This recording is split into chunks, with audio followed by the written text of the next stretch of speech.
Kamis 10 September 2024, Komisi Pemilihan Umum Kota Batu menyelenggarakan sosialisasi Peraturan Komisi Pemilihan Umum PKPU nomor 13 tahun 2024 mengenai kampanye pemilihan gubernur dan wakil gubernur, bupati dan wakil bupati, serta wali kota dan wakil wali kota. PKPU nomor 13 menjadi pedoman dalam masa kampanye ini dalam mengatur pelaksanaan berbagai metode kampanye seperti kampanye tatap muka, dialog, pertemuan terbatas, pemasangan APK, serta iklan kampanye.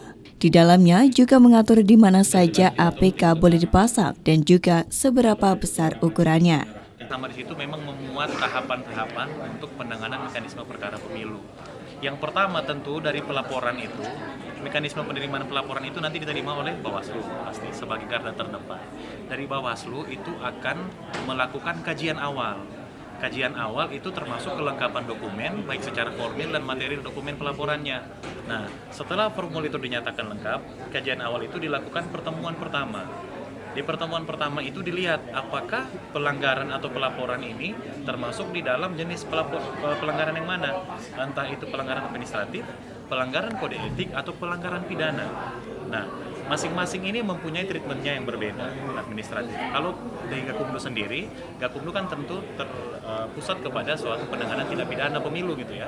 Nah, ketika ditemukan suatu pelanggaran tindak pidana, maka di situ dilakukan pembahasan kedua. Pembahasan kedua itu terkait dengan penyelidikan dan penyidikannya untuk mengumpulkan alat bukti. Alat bukti ini nanti akan dilakukan pemeriksaan di BAP, begitu ya, pihak-pihak saksinya dan tersangkanya misalnya nanti. Kemudian setelah penyidikan dilakukan pemberkasan. Setelah pemberkasan itu maka ditingkatkan ke dalam tahap penuntutan di persidangan. Kalau pemberkasan tadi sudah lengkap materi dan formilnya. Seperti itu, sederhananya seperti itu. Pak Dika, pelanggaran di KPU sendiri kelasnya dengan pelanggaran pemilu pilkada ini dengan pelanggaran umumnya itu pemberatannya klasifikasinya seperti apa? Oke, jadi terkait dengan pemilu itu kan diatur dalam nomor 7 tahun 2017. Nah, pilkada itu ternyata memiliki pengaturan undang-undangan tersendiri. Jadi di Undang-Undang nomor 15 tahun 2020 kalau nggak salah, tapi memang kalau merujuk kepada sanksi hukumnya itu tentu tetap merujuk kepada Undang-Undang 7 tahun 2017 pemilu tadi.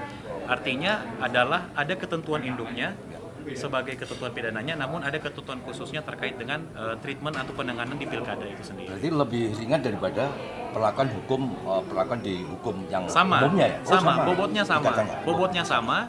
Terkait dengan jangka waktu pidananya itu sama. Cuman memang kalau pilkada sendiri kan di spektrum yang lebih kecil, lebih sempit gitu ya.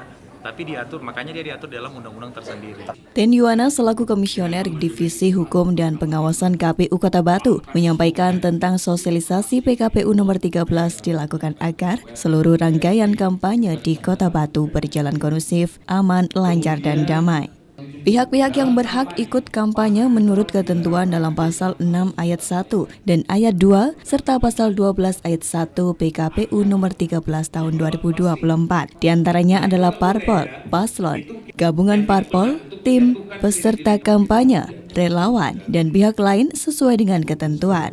Ada beberapa pihak yang tidak diperbolehkan mengikuti kampanye seperti pejabat BUMN, BUMD, ASN, TNI, Polri, kepala desa atau lurah, dan juga perangkat desa dan kelurahan. Pelaksanaan kampanye juga tidak boleh melibatkan anak-anak, hal itu sesuai dengan pasal 57 ayat 3. Bagi pejabat negara dan pejabat daerah yang mengajukan izin kampanye Pilkada 2024, tidak diperbolehkan menggunakan fasilitas jabatan terkecuali fasilitas pengamanan bagi pejabat negara yang diatur dalam ketentuan undang-undang. Dari Kota Batu, Furqon ATV melaporkan.